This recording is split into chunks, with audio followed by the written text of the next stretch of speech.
So here you can see that there's a lot of stuff going on here, a lot of bubbles filled in, a lot of circles. Now there's a method to this madness, obviously, so I'm going to show you what I mean by that. So the next part is, of course, mind mapping and stylescapes. But before I go into stylescapes, I like to do mind mapping just to get an idea of what the type of things I could go into, right? Because if you've done a strategy session and you're kind of done and you've gotten all the words, especially for the visuals, this is incredibly important. If you figure out all the words and you have all the words, like let's say, you know, you got, I don't know, in my case, like self-reliance, warmth, and professional, right? But the problem is with these type of stuff is that you'll just get one words, right? And these words are great, but these words are not the basis to just stop at, right? It's actually these words here, there to explore more of what they could mean, and right? And I've done a video in my Spartan race video, the one I did with that logo contest or whatever, and I just showed, you know, that everything starts with a mind map. Ideas start from mind map, because a mind map is great because you can take the main idea and then you can branch out into a different thing, right? And then you can think about what is related to self-reliance, right? Oh, independence, right? Right, but then you know, you're thinking about like independent from a country, or like, I don't know, like, you know, the Revolutionary War. You know, and see how like it starts a train of thought that starts to push you into new areas, right? That's why I love mind maps so much, because all they do is push you into new areas of thought. That's the main thing of them, right? They're not, some of these things right now are not gonna make it in, of course, right? Because, you know, the Revolutionary War isn't really related to online tutoring, but there are other things that I might note down here. And warmth, right? You know, maybe coffee, right? Like, you know, you're starting to really like Thanksgiving dinner, you know, and you might think, well, this is ridiculous, Mario. Like, what the hell? Why would I do this? Because it's just about getting your mind in creative mode. It's about putting your mind and finding connections between unlike things. That's all creativity is. Finding connections between unlike things that don't look like they are connected, but they are connected, and then you show them in a way that they are connected. That's how creativity is. That's the basic, most, you know, fundamental part of creativity, is the connection of unlike things. And that's what can create, you know, a powerful brand identity, or a powerful visual identity, or a powerful copywriting idea, whatever it is. But this is how it's done, through mind maps. And so you can go through many of these, right? So self-reliance, I don't know, like a rock, right? I'm thinking of solidness. Thinking about, you know, alone, being on their own, right? So there's it's like a dude just standing there, right? I don't know, right? It could be anything. If you're trying to think here in this case, you know, just you know, confidence is also something that is kind of putting self-reliant and confident are also, you know, important, right? And what's confidence, right? How do you convey confidence now? So it becomes this whole different thing. And then, you know, self-reliance, tackling the unknown, something like that, right? And you don't need to write down, you can write down objects, phrases, words, adjectives, ideas. Everything goes in a mind map.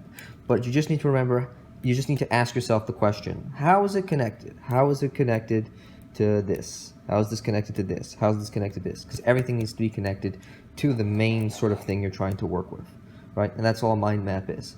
So if you have trouble figuring out, oh, after the strategy session, how do I take these words and turn them into visuals?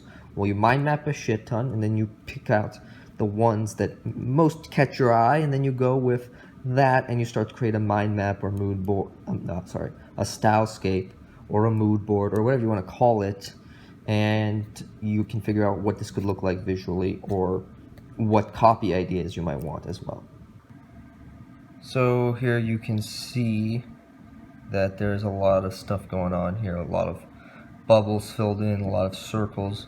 Now there's a method to this madness, obviously, so I'm going to show you what I mean by that. So every time I figure out, or something clicks in my mind of what would be an interesting thing to do, I put it in, explorer, fog, right? So I was getting to the point of self-reliance, being a self-initiator of things, and being a self-learner. What does that mean in a more broader abstract concept? And I was thinking of, exploring, and, how people used to explore in the old times, and is exactly how people who self-learn do things. They just go out, they look at the unknown, and then they try to solve the unknown. And so that was one of the key themes that's I'm gonna use.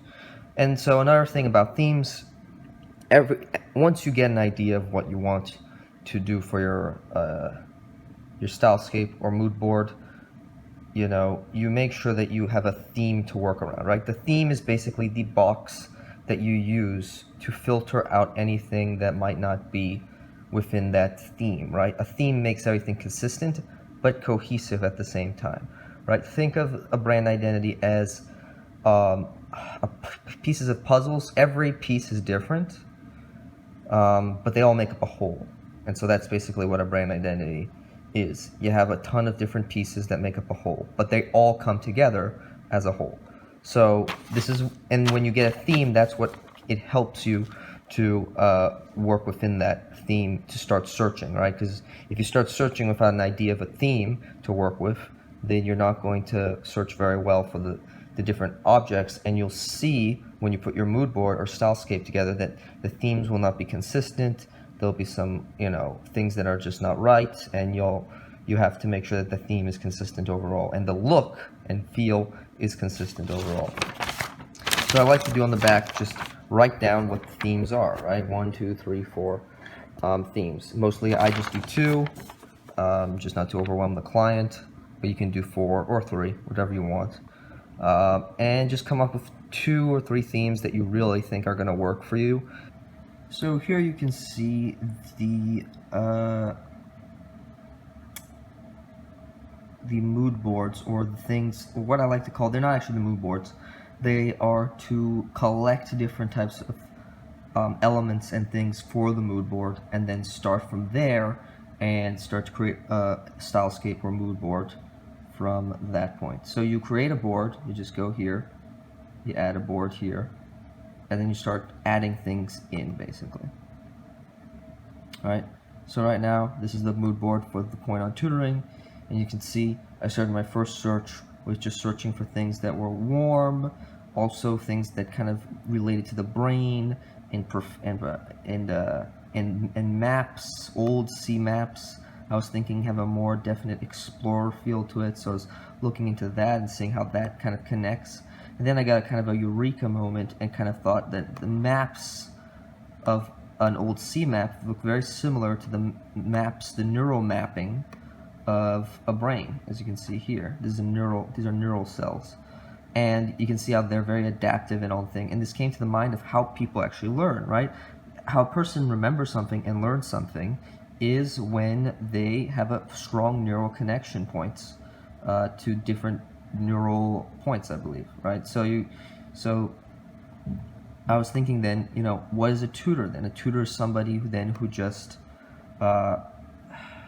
who's somebody who comes in and connects those neural pathways for you, or helps you learn how to connect those neural pathways. So they're that guide not on a physical map, but a guide for your neural map in a way.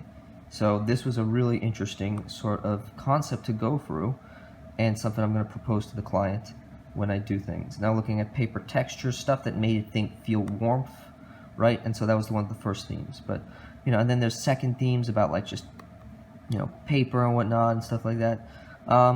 So getting to building out this stuff. So when you finally have everything you've got here, and the thing is, Pinterest is a great source, but then just keep looking. Like look at Behance, for instance, right? Behance is a great source of inspiration as well. If you get any inspiration outside of the internet, right, you put it in here as well. You just take a picture, upload it to Pinterest, or just keep it for yourself, and just open up an Illustrator file or whatever thing you use to do a stylescape in, and make a good old format or stylescape. I don't really know the dimensions of that, but it's pretty big. You want something like this, basically, something that's kind of squarish but can fit within. So let me just zoom in. You want something like this, which clearly shows all the themes, logos, typography, colors that you're going to be using, and just put them together in a way they feel cohesive. And you'll kind of know after a while, you'll be like, the colors fit, right?